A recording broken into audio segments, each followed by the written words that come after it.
is entitled The Hobbit. I have wanted to do this for quite some time, but I've never got around to it. But today we are going to start in chapter 1. Please like, share, and subscribe. Thank you. Chapter 1. An Unexpected Party. In a hole in the ground there lived a hobbit.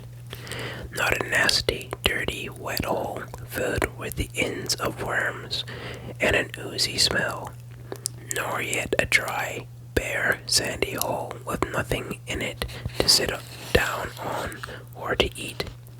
It was a hobbit hole, and that means comfort. It had a perfectly round door like a portal, painted green, with a shiny yellow brass knob in the exact middle. The door opened onto a tube-shaped hall like a tunnel. A very comfortable tunnel without smoke, with paneled walls and floors tiled and carpeted, provided with polished chairs and lots of pegs for hats and coats. The hobbit was fond of visitors. The tunnel wound on, going fairly, but not quite straight into the side of the hill. The hill, as all the people for many miles round called it, and many little round doors open out of it, first on one side and then on another. No going upstairs for the hobbit. Bedrooms, bathrooms, cellars, pantries, lots of these. Wardrobes, he had whole rooms devoted to clothes. Kitchens, dining rooms, all were on the same floor, and indeed on the same passage. The best rooms were all on the left-hand side, going in, for these were the only ones to have windows, deep-set round windows, looking over his garden and meadows beyond, sloping down to the river.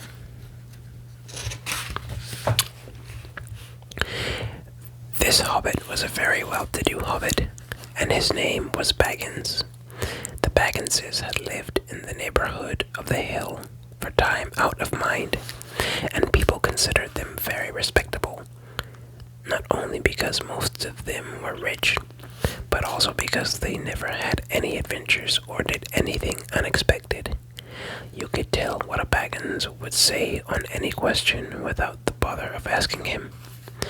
This is a story of how a Baggins had an adventure and found himself doing and saying things altogether unexpected. He may have lost the neighbor's respect, but he gained, well, you will see whether he gained anything in the end. The mother of our particular hobbit. What is a hobbit? I suppose hobbits need some description nowadays, since they have become rare and shy of the big people, as they call us. They are, or were, a little people about half our height, and smaller than the bearded dwarves. Hobbits have no beards. There is little or no magic about them, except the ordinary everyday sort, which helps them to disappear quietly and quickly when large, stupid folk like you and me come blundering along, making a noise like elephants, which they can hear a mile off. They are inclined to be fat in the stomach. They dress in bright colors, chiefly green and yellow, wear no shoes because their feet grow naturally leathery soles, and thick, warm brown hair like the stuff on their heads, which is curly, have long clever brown fingers, good-natured faces, and laugh deep fruity laughs, and laugh deep fruity laughs, especially after dinner, which they have twice a day when they can get it. Now you know enough to go on with. As I was saying, The mother of this hobbit, of Bilbo Baggins, that is, was the famous Belladonna Took, one of the three remarkable daughters of the old Took, head of the hobbits who lived across the water. The small river that ran at the foot of the hill, it was often said in other families that long ago one of the Took ancestors must have taken a fairy wife. That was, of course, absurd, but certainly there was still something not entirely hobbit-like about them, and once in a while members of the Took clan would go and have adventures. They discreetly disappeared, and the family hushed it up. But the fact remained that the Tooks were not as respectable as the Baggins, though they were undoubtedly richer. Not that Belladonna Took ever had any adventures after she became Mrs. Bongo Baggins. Bongo, that was Bilbo's father, built the most luxurious hobbit hole for her, and partly with her money that was to be found either under the hill or over the hill or across the water, and there they remained to the end of their days. Still, it is probable that Bilbo, her only son, although he looked and behaved exactly like a second edition of his solid and comfortable father, got something a bit queer in his makeup from the Took side, something that only waited for a chance to come out. The chance never arrived until Bilbo Baggins was grown up, being about 50 years old or so, and living in the beautiful hobbit hole built by his father, which I have just described for you, until he had, in fact, apparently settled down immovably. By some curious chance, one morning, long in the quiet of the world, when there was less noise and more green, and the hobbits were still numerous and prosperous, and Bilbo Baggins was standing at his door after breakfast, smoking an enormous long wooden pipe that reached nearly down to his woolly toes, neatly brushed, Gandalf came by. Gandalf, if you had heard only a quarter of what I have heard about him, and I have only heard very little of all there is to hear, you would be prepared for a sort of remarkable tale. Tales and adventures sprouted up all over the place wherever he went in the most extraordinary fashion. He had not been down that way under the hill for ages and ages, not since his friend the old Duke died, in fact, and the hobbits had almost forgotten what he looked like. He had been away over the hill and across the water on business of his own, since they were all small hobbit boys and hobbit girls.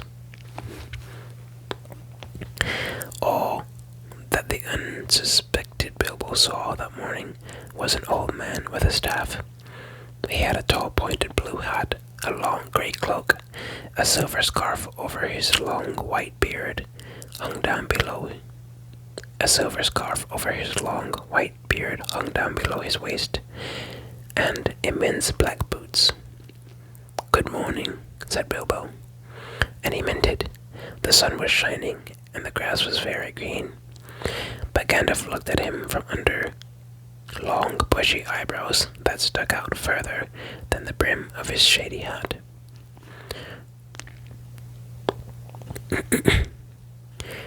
"What do you mean?" he said. "Do you wish me a good morning, or mean that it is a good morning whether I want it or not, or that you feel good this morning, or that it is a morning to be good on?"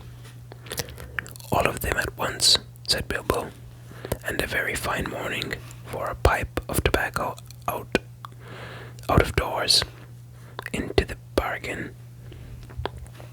If you have a pipe about you, sit down and have a fill of mine."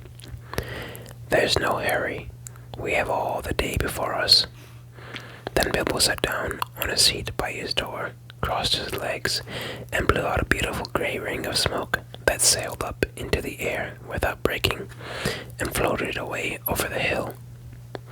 Very pretty, said Gandalf, but I have no time to blow smoke rings this morning. I am looking for someone to share in an adventure that I am arranging, and it's very difficult to find anyone. I should think so in these parts. We are plain, quiet folk and have no use for adventures. Nasty, disturbing, uncomfortable things make you late for dinner. I can't think what anybody sees in them, said Mr. Baggins, and stuck one thumb behind his braces and blew out another, even bigger smoke ring. Then he took out his morning letters and began to read, pretending to take no more notice of the old man. He had decided that he was not quite his sort and wanted him to go away, but the old man did not move, and he stood leaning on his stick and gazing at the Hobbit without saying anything, till Bilbo got quite uncomfortable and even a little cross. "Good morning," he said at last. "We don't want any adventurers here, thank you. You might try over the hill or across the water." By this he meant that the conversation was at an end. "What a lot of things you do use good morning for," said Gandalf. "Now you mean that you want to get rid of me, and that it won't be good till I move off." "Not at all. Not at all, my dear sir. Let me see. I don't think I know your name." Yes, my dear sir, and I do know your name, Mr. Bilbo Baggins, and you do know my name, though you don't remember that I belong to it. I am Gandalf, and Gandalf means me. To think that I should have lived to be good morninged by Belladonna Duke's son, as if I were selling buttons at the door. Gandalf, good gracious me. Not the wondering wizard that gave old Duke a pair of magic diamond studs that fastened themselves and never came undone till ordered. Not the fellow who used to tell such wonderful tales at parties about dragons and goblins and giants, and the rescue of princesses, and the unexpected luck of widows' sons. Not the man that used to make such particularly excellent fireworks. I remember those. Old Duke used to have them on Midsummer's Eve. Splendid. They used to go up like great lilies and snapdragons and laburnums of fire, and hang in the twilight all evening. You will notice already that Mr. Baggins was not quite so prosy as he liked to believe. Also, that he was very fond of flowers. Dear me, he went on, not the Gandalf who was responsible for so many quiet lads and lasses going off into the blue for mad adventures. Anything from climbing trees to visiting elves or sailing in ships, sailing to other shores. Bless me, life used to be you used to upset things badly in these parts, once upon a time. I beg your pardon, but I had no idea you were still in business." "Where else should I be?" said the wizard. "All the same, I am pleased to find you remember something about me. You seem to remember my fireworks kindly, at any rate, and that is not without help, indeed, for your old grandfather Duke's sake, and for the sake of poor Belladonna, I will give you what you asked for." "I beg your pardon, I haven't asked for anything." "Yes, you have, twice now. My pardon, I give it. In fact, I will go as far as to send you on this adventure. Very amusing for me, very good for you, and profitable too. Very likely if you ever get over it. Sorry, I don't want any adventures, thank you. Not today, good morning. But please come to tea anytime you like. Why? But please come to tea anytime you like. Why not tomorrow? Come tomorrow. Goodbye. With that, the hobbit turned and scuttled inside his round green door and shut it as quickly as he dared, not to seem rude. Wizards, after all, are wizards. What on earth did I ask him to tea for? He said to himself as he went to the pantry. He had only just had breakfast, but he thought a cake or two and a drink of something would do him good after his fright. Gandalf, in the meantime, was still standing outside the door and laughing long but quietly. After a while, he stepped up and with the spike on his staff scratched a queer sign on the hobbit's beautiful green front door. Then he strode away, just about the time when Bilbo was finishing his second cake and beginning to think that he had escaped adventures very well. The next day, he had almost forgotten about Gandalf. He did not remember things very well unless he put them down on his engagement tablet. Like this: Gandalf, tea, Wednesday. Yesterday, he had been too flustered to do anything of the kind. Just before tea time, there came a tremendous ring on the front doorbell, and then he remembered. He rushed and put on the kettle and put out another cup and saucer, an extra cake or two, and ran to the door. I am sorry to keep you waiting, he was going to say, when he saw that it was not Gandalf at all. It was a dwarf with a blue beard tucked into a golden belt, and very bright eyes under his dark green hood. As soon as the door was open, he pushed inside, just as if he had been expected. He hung his hood cloak on the nearest peg, and Dwalin, at your service, he said with a low bow.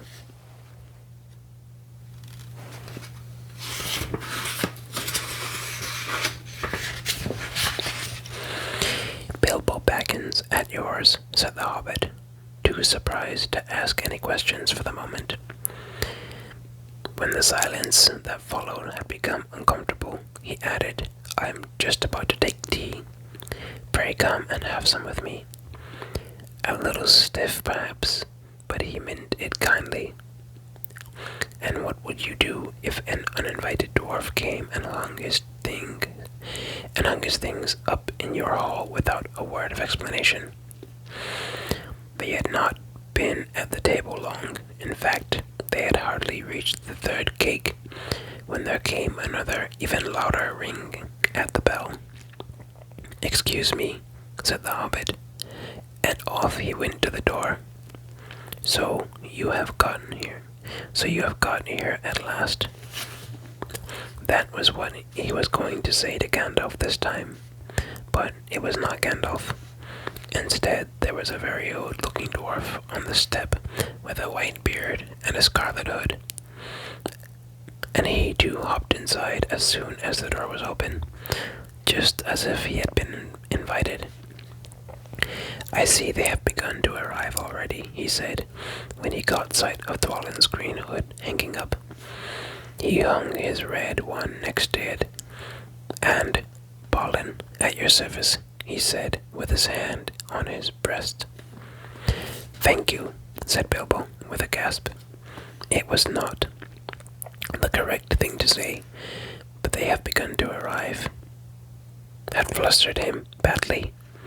He liked visitors, but he liked to know them before they arrived, and he preferred to ask them himself.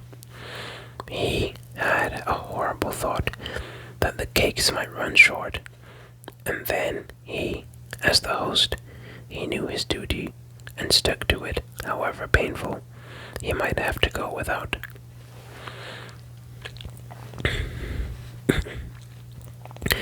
"Come along in and have some tea," he managed to say after taking a deep breath.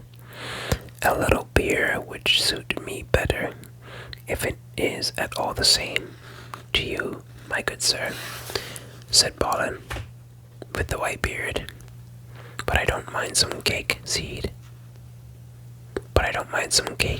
seed cake, if you have any." "Lots," Bilbo found himself answering, to his own surprise, and he found himself scuttling off too, to the cellar to fill a pint of beer mug, and then to a pantry to fetch 2 beautiful round seed cakes, which he had baked that afternoon for his after-supper morsel. When he got back, Balin and Dwalin were talking at the table like old friends. As a matter of fact, they were brothers. Bilbo plumped down the beer and the cake in front of them, when loud came a ring at the bell again, and then another ring. Gandalf for certain this time, he thought as he puffed along the passage. But it was not.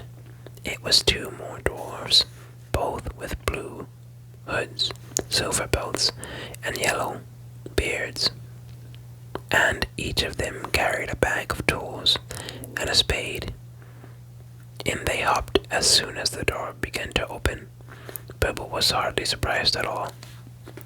"What can I do for you, my dwarves?" he said. "Kili, at your service," said the one, "and Fili," added the other, and they both swept off their blue hoods and bowed.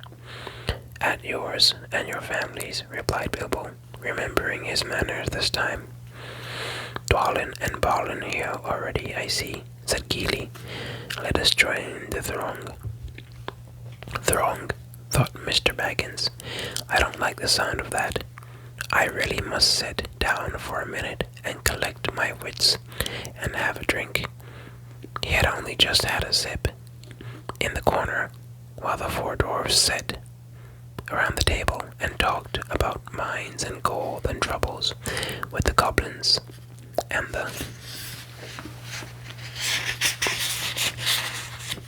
depredations of dragons and lots of other things which he did not understand and did not want to, for they sounded much too adventurous, when ding-dong-a-ling-long, his bell rang again, as if some naughty little hobbit boy was trying to pull the handle off.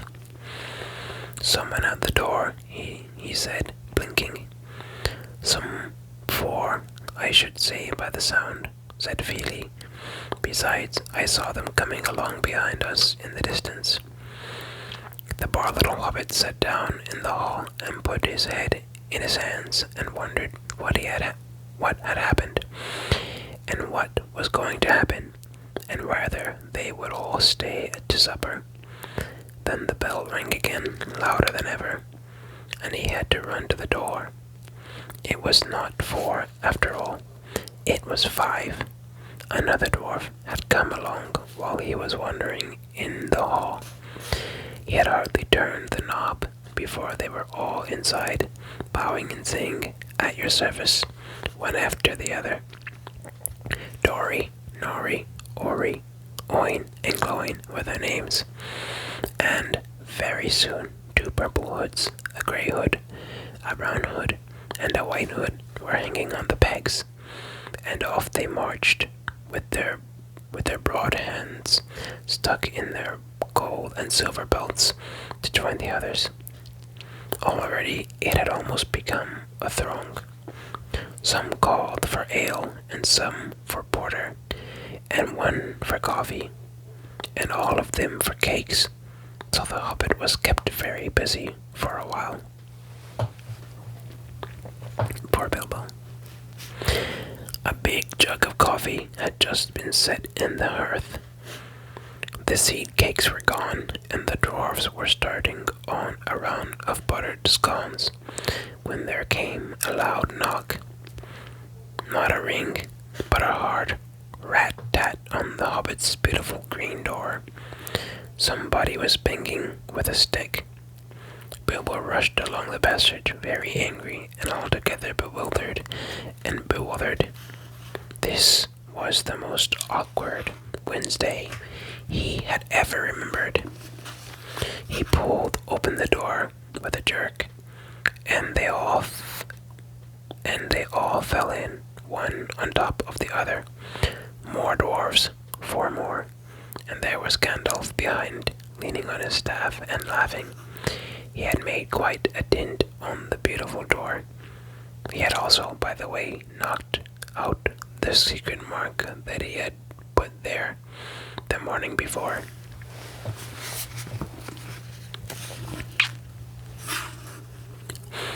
Carefully, carefully, he said. It is not like you, Bilbo, to keep friends waiting on the mat and then open the door like a pop gun. Let me introduce Bofur, Bumper, and especially Thorin. At your service, said Bofur, Bumper, standing in a row. Then they hung up 2 yellow hoods and a pale green one, and also a sky blue one with a long silver tassel. This last belonged to Thorin, an enormously important dwarf. In fact, no other than the great Thorin Oakenshield himself, who was not at all pleased at falling flat on Bilbo's mat with Bofur, and Bumper on top of him. For one thing, Bumper was immensely fat and heavy. Thorin, indeed, was very haughty and said nothing about service, but poor Mr. Baggins said he was sorry so many times that at last he grunted, "Pray don't mention it," and stopped frowning. Now we are all here, said Gandalf, looking at the row of 13 hoods, the best detachable party hoods, and his own hat hung on the pegs. Quite a merry gathering. I hope there is something left for the latecomers to eat and drink. What's that? Tea? No, thank you. A little red wine, I think, for me. And for me, said Thorin. And a raspberry jam and apple tart, said Bifur. And a mince pie, and mince pies and cheese, said Bofur.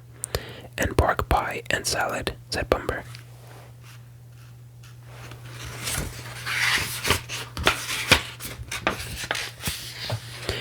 And more cakes and ale and coffee, if you don't mind, called the other dwarves through the door. Put on a few eggs, there's a good fellow, Gandalf called after him as the hobbit stomped off to the pantries. And just bring out the cold chicken and pickles. Seems to know as much about the inside of my larders as I do myself, thought Mr. Baggins, who was feeling positively flummoxed, and was beginning to wonder whether a most wretched adventure had not come right into his house. By the time he had got all the bottles and dishes and knives and forks and glasses and plates and spoons and things piled up on the big trays, he was getting very hot and red in the face and annoyed. Confusticate and bother these dwarves, he said aloud. Why don't they come and lend a hand? Lo, and behold, there stood Balin and Dwalin at the door of the kitchen, and Fili and Kili behind them, and before he could say knife, they had whisked the trays and a couple of small tables into the parlor and set out everything afresh. Gandalf sat at the head of the party with the 13 dwarves all round, and Bilbo sat on a stool at the fireside, nibbling at a biscuit. His appetite was quite taken away, and trying to look as if this was all perfectly ordinary, and not in the least an adventure. The dwarves ate and ate and talked, and time got on. At last they pushed their chairs back, and Bilbo made a move to collect the plates and glasses. I suppose you will all stay to supper, he said, in his politest, unpressing tones. Of course, said Thorin, and after. We shan't get through the business too late, and we must have some music first. Now to clear up. There open the 12 doors. There upon the 12 dwarves, not Thorin. He was too important and stayed talking to Gandalf, jumped to their feet, and made tall piles of all the things. Off they went, not waiting for trays, balancing columns of plates, each with a bottle on the top with one hand, while the hobbit ran after them, almost squeaking with fright. Please be careful, and please don't trouble. I can manage. But the dwarves only started to sing. Chip the glasses and crack the plates, blunt the knives and bend the forks. That's what Bilbo Baggins hates. Smash the bottles and burn the corks. Cut the cloth and tread on the fat. Pour the milk on the pantry floor. Leave the bones on the bedroom mat. Splash the wine on every door. Dump the crocs in a boiling bowl. Pound them up with a thumping pole. And when you've finished, if any are whole, send them down the hall to roll. That's what Bilbo Baggins hates. So carefully with the plates. And of course, they did none of these dreadful things. And everything was cleaned and put away safe as quick as lightning, while the hobbit was turning around and around in the middle of the kitchen, trying to see what they were doing. Then they went back and found Thorin with his feet on the fender, smoking a pipe. He was blowing the most enormous smoke rings, and wherever he told one to go, it went, up the chimney, or behind the clock on the mantelpiece, or under the table, or round and round the ceiling. But wherever it went, it was not quick enough to escape Gandalf. Pop, he sent a smaller smoke ring from his short clay pipe, straight through each one of Thorin's. Then Gandalf's smoke ring would go green and come back to hover over the wizard's head.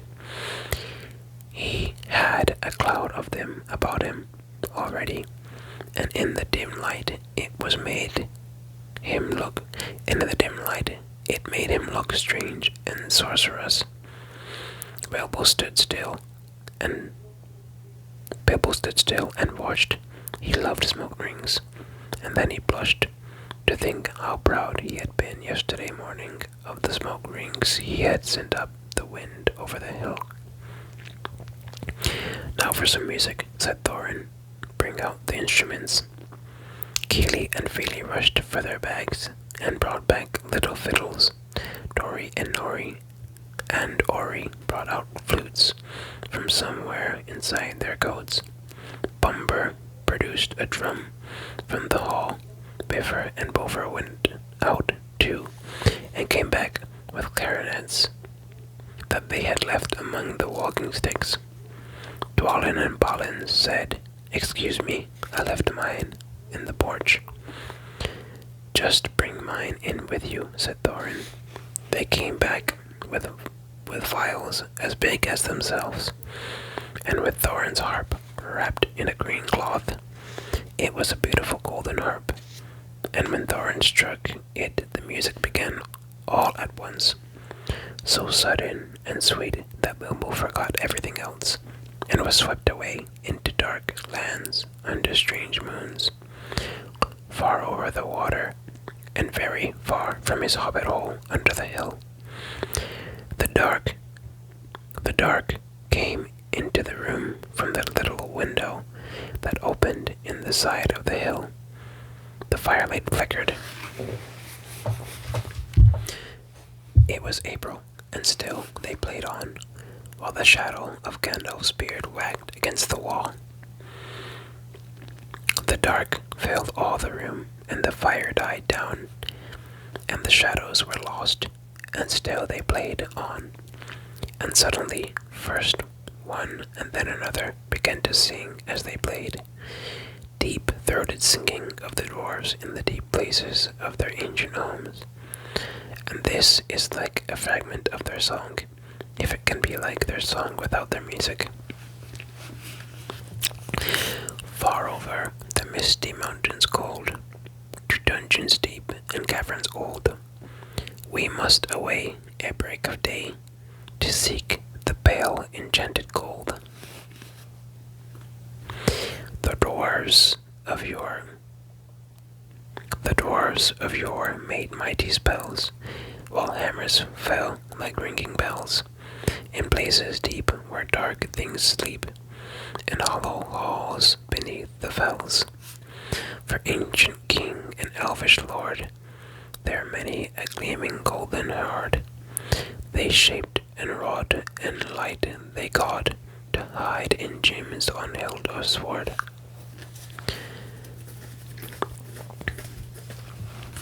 On silver necklaces they strung the flowering stars, on crowns they hung the dragon fire in twisted wire. They meshed the light of moon and sun, far over the misty mountains cold, to dungeons deep and caverns old.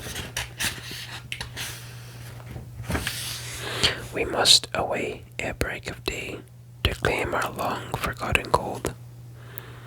Goblets they carved there for themselves, and harps of gold where no man dwells. There lay they long, and many a song was sung unheard by men or elves. The pines were roaring on the height, the winds were moaning in the night. The fire was red, it flaming spread, the trees like torches blazed with light. The bells were ringing in the dale, and men looked up with faces pale. Then dragons' ire more fierce than fire, laid low their towers and houses frail. The mountains smoked beneath the moon, the dwarves they heard the tramp of doom. They fled their hall to dying fall, beneath his feet beneath the moon. Far over the misty mountains grim, to dungeons deep and caverns dim, we must away ere break of day, to win our harps and gold from him. As they sang, the Hobbit felt the love of beautiful things made by hands and by cunning and by magic moving through him. A fierce and jealous love, the desire of hearts of dwarves. Then something Tookish woke up inside him, and he wished to go and see the great mountains, and hear the pine trees and the waterfalls, and explore the caves, and wear a sword instead of a walking stick.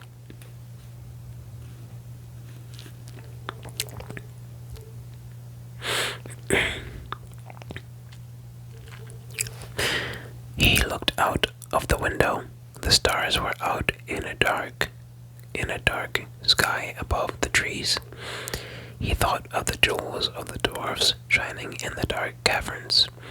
Suddenly, in the wood beyond the water, a flame leapt up, probably somebody lighting a wood fire, and he thought of the plundering dragons settling on his quiet hill and kindling it all to flames. He shuddered, and very quickly he was plain Mr. Baggins of Bag End under hill again. He got up trembling. He had less than half a mind to fetch the lamp, and more than half a mind to pretend to, and go and hide behind the beer barrels in the cellar, and not come out again until until all the dwarves had gone away. Suddenly he found that the music and the singing had stopped, and they were all looking at him with eyes shining in the dark. "Where are you going?" said Thorin, in a tone that seemed to show that he guessed both halves of the Hobbit's mind. "What about Little Light?" said Bilbo, apologetically. "We like the dark," said all the dwarves. "Dark for dark business. There are many hours before dawn." "Of course," said Bilbo, and sat down in a hurry. He missed the stool and sat in the fender, knocking over the poker and shovel with a crash. "Hush," said Gandalf. "Let Thorin speak." And this is how Thorin began. "Gandalf, dwarves, and Mr. Baggins, we are met together in this house of our friend and fellow conspirator, this most excellent and audacious hobbit. May the hair on his toes never fall out. All praise to his wine and ale." He paused for a breath and for a polite remark from the hobbit, but the compliments were quite lost on poor Bilbo Baggins, who was wagging his mouth in protest at being called audacious, and worst of all, fellow conspirator. Though no noise came out, he was so flummoxed. So Thorin went on.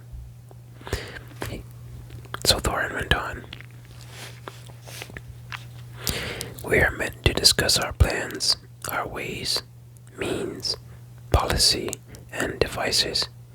We shall soon, before the break of day, start on our long journey. A journey from which some of us, or perhaps all of us, except our friend and counselor, the ingenious wizard Gandalf, may never return. It is a solemn moment. Our object is, I take it, well known to us all.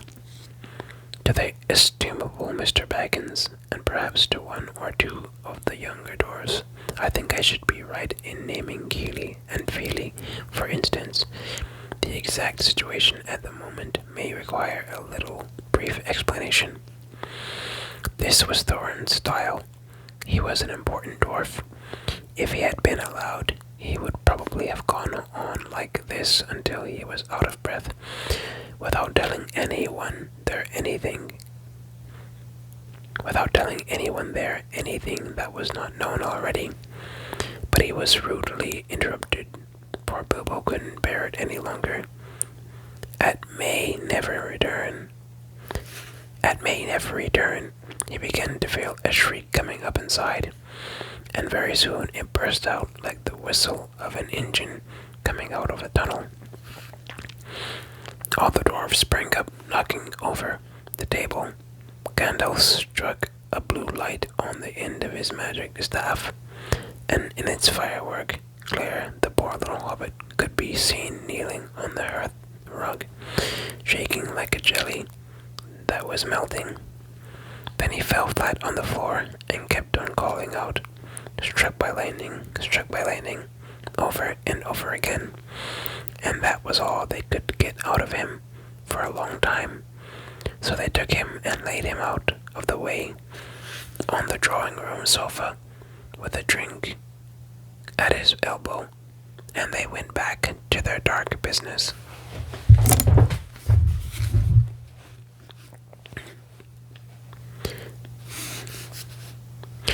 "Excitable little fellow," said Gandalf, as they sat down again. "Gets funny queer fits, but he is one of the best, as fierce as a dragon in a pinch. If you have ever seen a dragon in a pinch, you will realize that this was only poetically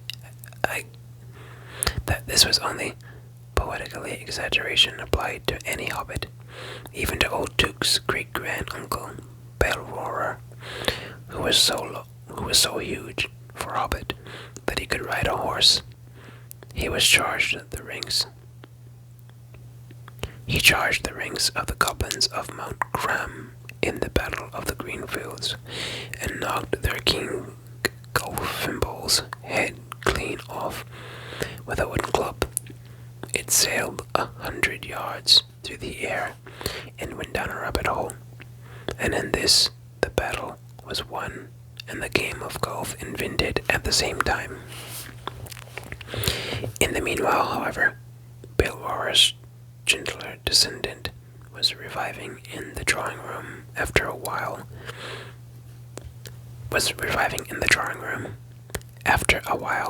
And a drink, he crept nervously to the door of the parlor. This is what he heard. Cloyne speaking. Humph. Or some snort, more or less like that.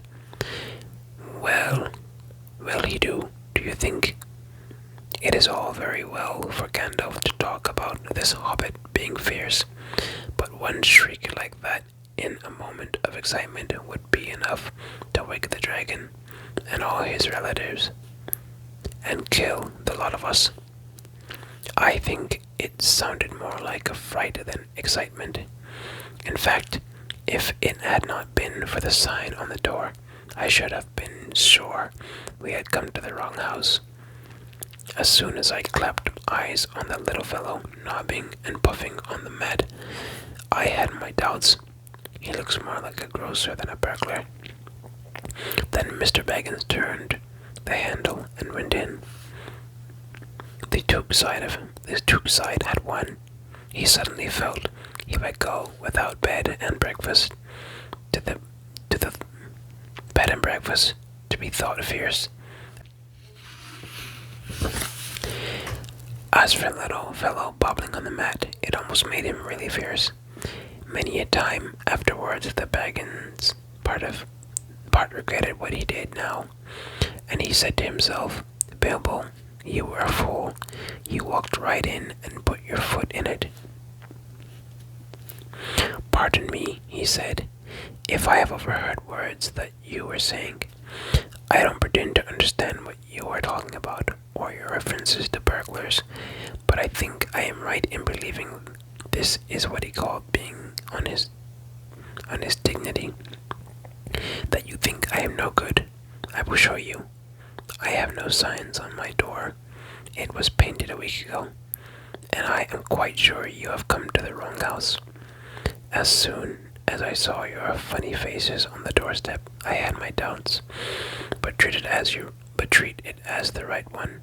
Tell me what you want done, and I will try it. If I have to walk from here to the east and fight the wild wereworms in the last desert. I had a great uncle once, Belor Duke, and yes, but that was long ago, said Cloyne. I was talking about you, and I assure you there is a mark on this door. The usual one in the trade, or used to be. Burglar wants a good job, plenty of excitement, reasonable reward. That's how it is usually. You can say expert treasure hunter instead of burglar if you like. Some of them do. It's all the same to us. Gandalf told us that there was a man of this sort in these parts looking for a job at once, and that he had arranged for a meeting here this Wednesday at tea time. Of course, there is a mark, said Gandalf. I put it there myself, for every good reason. You asked me to find the 14th man for your expedition, and I chose Mr. Baggins.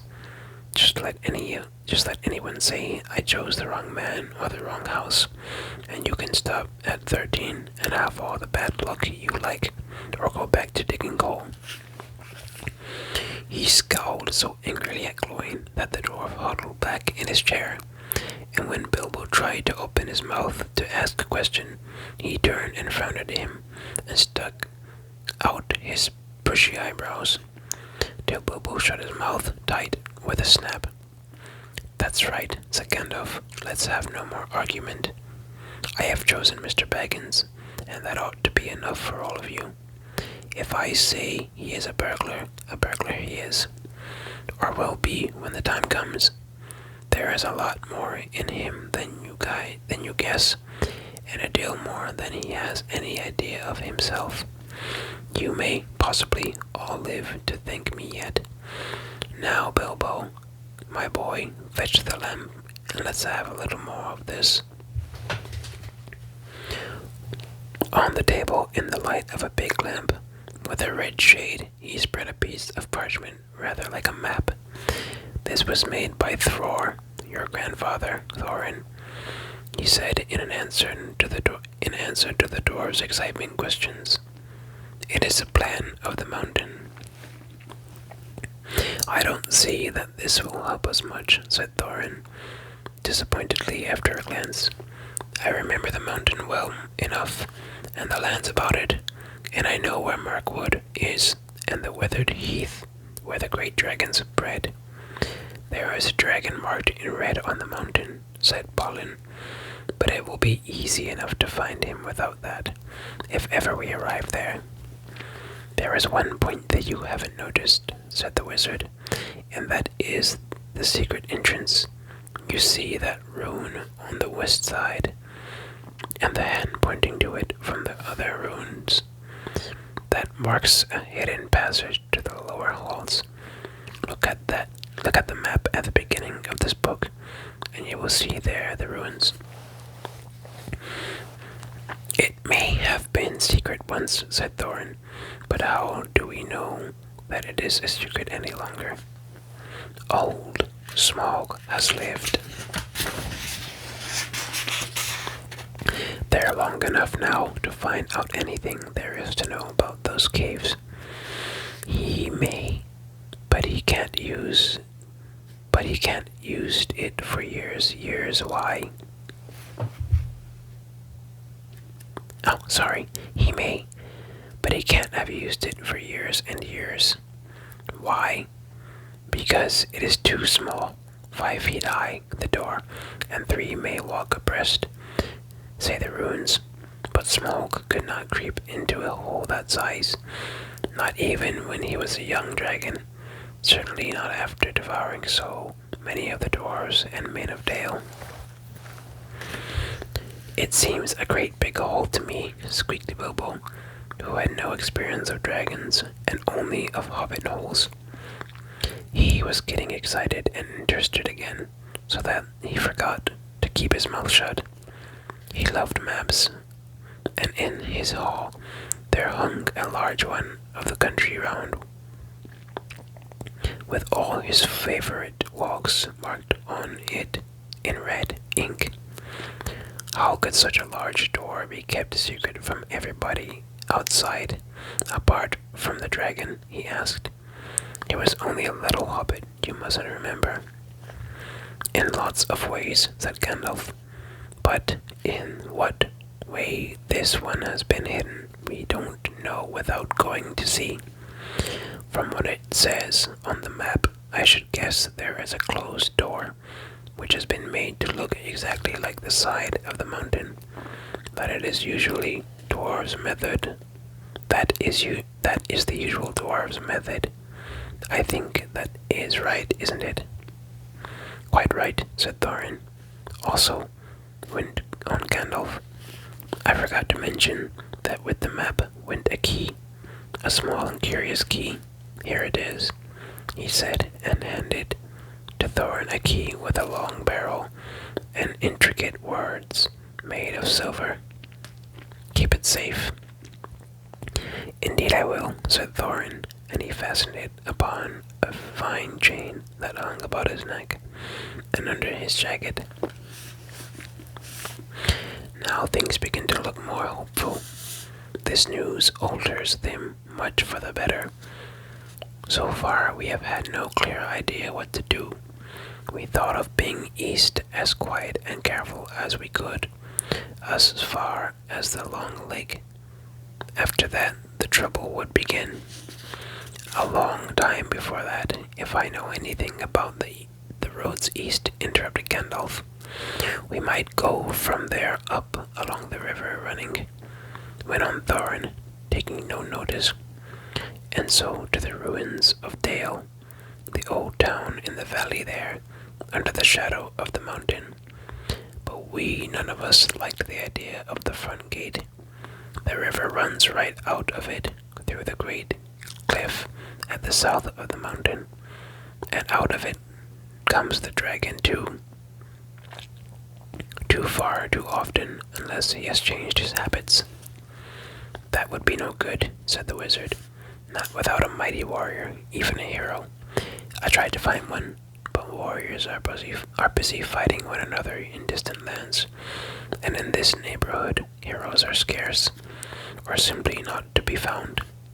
Swords in these parts are mostly blunt, and axes are used for trees, and shields as cradles or dish covers, and dragons are comfortably far off, and therefore legendary. That is why I settled on burglary, especially when I remembered the existence of a side door. And here is our little Bilbo Baggins, the burglar, the chosen and selected burglar. So now let's get on and make some plans. Very well then, said Thorin. Supposing the burglar expert gives us some ideas or suggestions. He turned with a mock politeness to Bilbo. First, I should like to know a bit more about things, said he, feeling all confused and a bit shaky inside, but so far still tookishly determined to go on with things.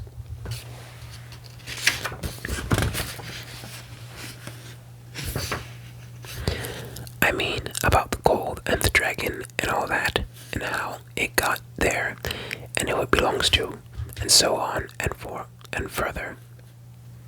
Bless me, said Thorin, haven't you got a map? And didn't you hear our song? And haven't we been talking about all this for hours? All the same, I should like it all plain and clear, said the obstinately. Sorry. All the same, I should like it all plain and clear, said he obstinately, putting on his business manner, usually reserved for people who tried to borrow money of him, and doing his best to appear wise and prudent and professional, and live up to Gandalf's recommendation. Also, I should like to know about risks, out-of-pocket expenses, time required, and remuneration, and so forth, by which he meant, what am I going to get out of it, and am I going to come back alive? Oh, very well, said Thorin. Long ago, in my grandfather Thror's time, our family was driven out of the far north, and came back with all their wealth and their tools to this mountain on the map. It had been discovered by my ancestor, Thrain the Old, but now they mined and they tunneled, and they made huger holes and greater workshops, and in addition, I believe they found a good deal of gold and a great many jewels. Anyway, they grew immensely rich and famous, and my grandfather was king under the mountain again, and treated with great reverence by the mortal men who lived to the south, and were gradually spreading up to the running river as far as the valley overshadowed by the mountain. They built the merry town of Dale. There in those days, kings used to send for our smiths and reward even the least skillful most richly. Fathers would beg us to take their sons as apprentices, and pay us handsomely, especially in the food supplies, which we never bothered to grow or find for ourselves. Altogether, those were good days for us. And the poorest of us had money to spend and to lend, and leisure to make beautiful things just for the fun of it. Not to speak of the most marvelous and magical toys, like of which is not to be found in the world nowadays. So my grandfather's halls became full of armor and jewels and carvings and cups, and the toy market of Dale was the wonder of the north. Undoubtedly, that was what brought the dragon. Dragons steal gold and jewels, from men and elves and dwarves, wherever they can find them, and they guard their plunder as long as they live, which is practically forever, and unusual. Okay, sorry, which is practically forever, unless they are killed, and never enjoy a brass ring of it. Indeed, they hardly know a good bit of work from a bad, though they usually have a good notion of the current market value, and they can't make a thing for themselves, not even mend a little loose scale of their armor. There were lots of dragons in the north in those days, and gold was probably getting scarce up there, with the dwarves flying south or getting killed, and all the general waste and destruction that dragons make going from bad to worse. There was a most especially greedy, strong, and wicked worm called Smog. One day he flew up into the air and came south. The first we heard of it was a noise like a hurricane coming from the north, and the pine trees on the mountain creaking and cracking in the wind. Some of the dwarves who happened to be outside, I was one, luckily, a fine, adventurous lad in those days, always wandering about, and it saved my life that day. Well, from a good way off, we saw the dragon settle on our mountain in this spout of flame. Then he came down in the slopes. When he reached the woods, they all went up in fire. By that time, all the bells were ringing in Dale, and the warriors were arming.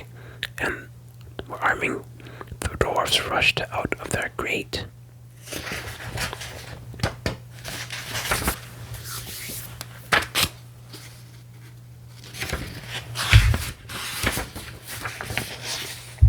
Of their great gate, but there was a dragon waiting for them. None escaped that way. The river rushed up in steam, and a fog fell on Dale, and in the fog the dragon came on them and destroyed most of the warriors. The usual unhappy story. It was only too common in those days. Then he went back and crept in through the front gate and routed out all the halls and lanes and tunnels, alleys, cellars, mansions, and passages. After that, there were no dwarfs left alive inside, and he took all their wealth for himself. Probably for that is the dragon's way. He had piled it all up in a great heap far inside, and sleeps on it for a bed. Later, he used to crawl out of the great gate and come by night to Dale, and carry away people, especially maidens, to eat, until Dale was ruined, and all the people dead or gone. What goes on there now, I don't know for certain, but I don't suppose anyone lives nearer to the mountain than the far edge of the long lake nowadays. The few of us that were well outside sat and wept in hiding and cursed Smog. And there we were, unexpectedly joined by my father and my grandfather with singed beards. They looked very grim, but they said very little.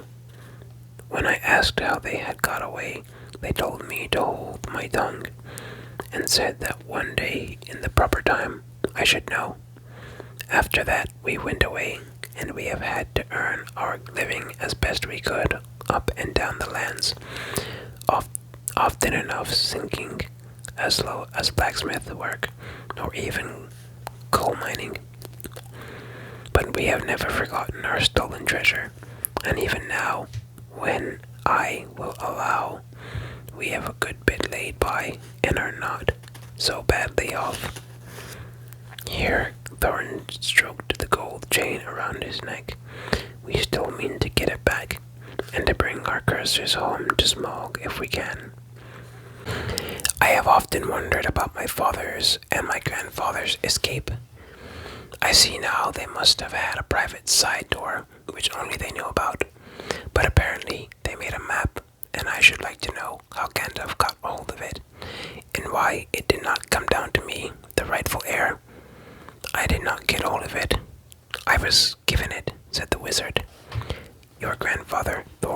was killed, you remember, in the mines of Moria by Azog the Goblin. Gar's his name. Yes, said Thorin. And Thrain, your father, went away on the 21st of April, 100 years ago, last Thursday, and has never been seen by you since. True, true, said Thorin. Well, your father gave me this to give to you, and if I have chosen my own time and way for hanging onto it, you can hardly blame me, considering the trouble I had to find you. Your father could not remember his own name when he gave me the paper, and he never told me yours. So on the whole, I think I ought to be praised and thanked. Here it is, said he, handing the map to Thorin. I don't understand, said Thorin, and Bilbo felt he would have liked to say the same. The explanation did not seem to explain. Your grandfather, said the wizard, slowly and grimly, gave the map to his son for safety before he went to the mines of Moria. Your father went away to try his luck with the map after your grandfather was killed, and lots of adventures of most unpleasant sort he had, but he never got near the mountain. How he got there, I don't know, but I found him a prisoner in the dungeons of the necromancer. Whatever were you doing there? Asked Thorin with a shudder, and all the dwarfs shivered.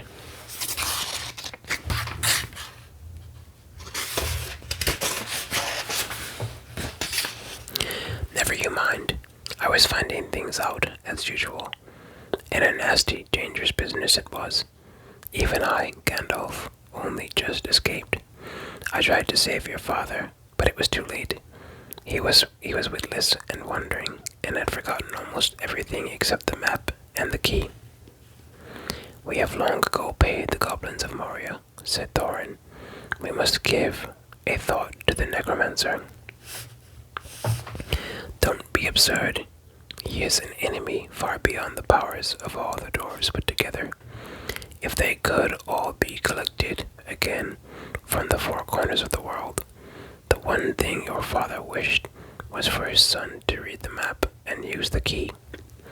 The dragon and the mountain are more than big enough tasks for you. Here, here, said Bilbo,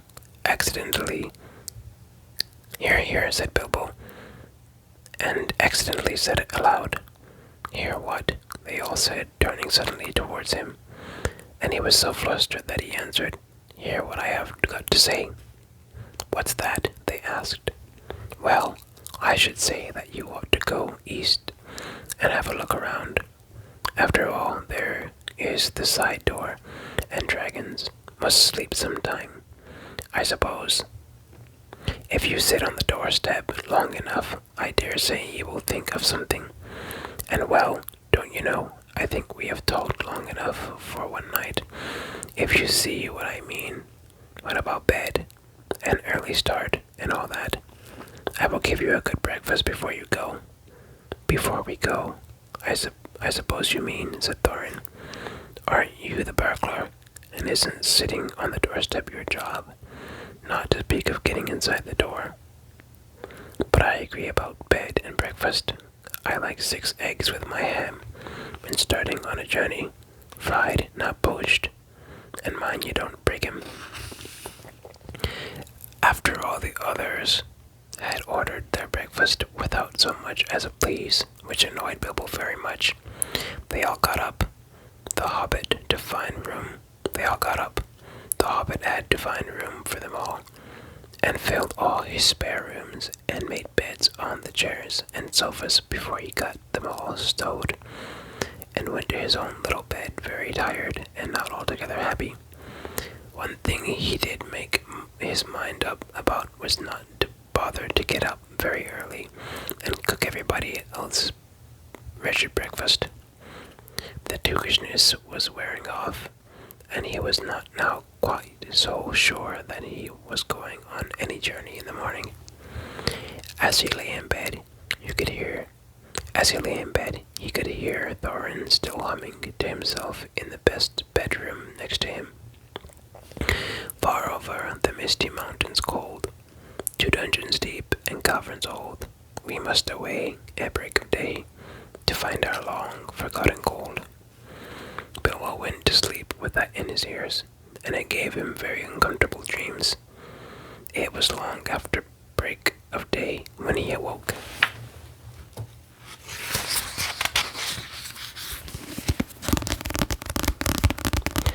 And that, my friends, is the end of chapter 1, An Unexpected Party. Thank you so much for watching. I really hope you enjoyed this reading, and I will try to continue this reading as soon as possible. Thank you so much for watching, and I will see you in the next video.